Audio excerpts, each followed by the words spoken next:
শাকিব খানের সাথে এক্সপিরিয়েন্স অনেক ভালো ছিল। আমি অনেকবারই বলেছি উনি অত্যন্ত ভালো অভিনেতা, সেই সাথে খুব ভালো এবং মজার মানুষ।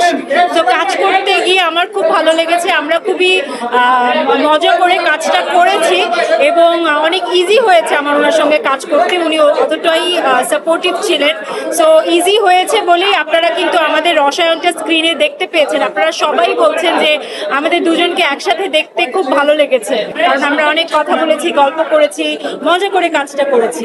সেটা রাফিও ছিল সেখানে, সবাই আমাদেরকে সেভাবেই আমরা খুব, যেহেতু আমরা ফার্স্ট হাফটা আপনারা যতটুকু দেখেছেন সেটার গল্পটা একটু লাইট মেজাজের ছিল, তো আমাদের শুট করতেও সেভাবেই খুব মজা হয়েছে। অনেকদিন যখন কাজে ছিলাম না, সেই অ্যাটেনশনটা ছিল না।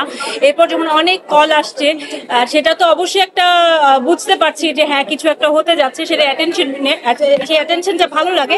বাট ভালো লাগার চেয়ে আমার একটু মন খারাপও হচ্ছিল যে আপনাদেরকে আমি হয়তো সেভাবে জবাব দিতে পারছিলাম। তো সেটা আমার একটু আনন্দের চেয়ে স্যাডনেসটা বেশি ছিল। সেটা আমার উপর ছিল না, সেটা আমার ওই প্রযোজনা প্রতিষ্ঠান বা পিআর টিম বলেছিল বলে বলতে পারছি। হ্যাঁ, এই সিনেমার ক্ষেত্রে অবশ্যই আশা করছিলাম, যেহেতু Raihan Rafi is a hit machine director বলা হয়, উনি ব্যাক টু ব্যাক ওনার সিনেমাগুলো বেশ সফল হয় এবং অফকোর্স সবচেয়ে বড় বিষয় হচ্ছে শাকিব খান রয়েছেন এই সিনেমায়।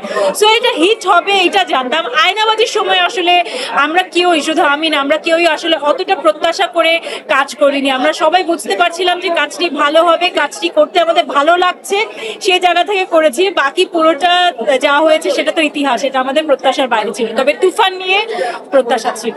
আমি তো কখনোই ডুব দিতে চাইনি ভাইয়া, আমি সবসময় নিয়মিত থাকতে চেয়েছি, কিন্তু ওই যে কাজ ওরকম হতে হবে যেটা সবসময় তুফান সৃষ্টি করবে। চেষ্টা করব যে নিয়মিত থাকার, এবং আশা করব যে যারা আমার শ্রদ্ধেয় পরিচালকরা আছে তারাও আমাকে মনে রাখবেন এবং কাজ করবেন।